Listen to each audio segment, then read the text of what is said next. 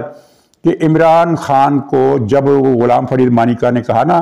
کہ اس کو گھر سے میرے نوکر نے نکالا، میں نے نوکر کو حکم دیا کہ اس کو دھکے مار کر باہر نکالو، تو اس نوکر کا انٹرویو بھی چل گیا ہے، اور اس انٹرویو میں اس نے کہا ہے کہ ہم نے ان کو پکڑا اور اس حالت میں پکڑا کہ ہم بتا نہیں سکتے، ہمارے ہاتھوں کے طوطے اڑ گئے، اس حالت میں پکڑا، اور پھر اس کو ہم نے پہلے کہا نکل جاؤ، اس نے انکار کیا، پھر ہم نے اس کی کٹ لگائی، اس کو پھینٹا لگایا، یہ اس کا کہنا، پتہ نہیں پھینٹا لگایا یا نہیں لگایا، لیکن اس کا کہنا ہے کہ ہم 3-4 آدمی تھے، مالی تھا، میں تھا، ڈرائیور تھا، فلانا تھا، 3-4 آدمی کہا اس نے ہم تھے، ہم 3-4 نے اس کو پھینٹا لگا، 2 تھپڑ لگا دیے ہوں گے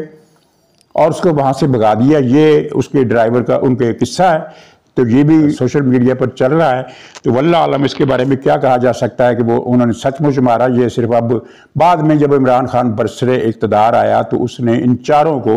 نوکری سے نکلوا دیا۔ تو ناظرین اجازت دیجیے، انشاءاللہ اگلے پروگرام میں پھر ملاقات ہوگی، تب تک کے لیے خدا حافظ۔ ٹھیک ہے، اگر کوئی یہ کہتا ہے کہ عورتوں کا ریپ اس لیے ہوتا ہے کہ مرد روبوٹ نہیں ہوتے، پھر وہ ذاتی نہیں رہتی، وہ میری سیکیورٹی کے اوپر آتی ہے، ٹھیک ہے؟ کیونکہ میں اگر ساڑی پہن رہی ہوں نا، یہ مجھے توشہ خانے سے نہیں ملی، یہ میں نے اپنے پیسوں سے خریدی ہے، and I am a taxpayer. تو جس دن میں آئی رن فار دا گورنمنٹ، پھر آپ مجھ سے سوال کیجئے گا کہ ہاجرہ آپ نے دن کے ٹائم جو بھاشن دیا تھا نا مجھے اور جو وعدے کیے تھے مجھ سے، تب آپ مجھ سے یہ ذاتی زندگی اور میری ذاتی زندگی پہ سوال کیجئے گا۔ if I'm doing something immoral, then you have every right to question me if I'm running for office.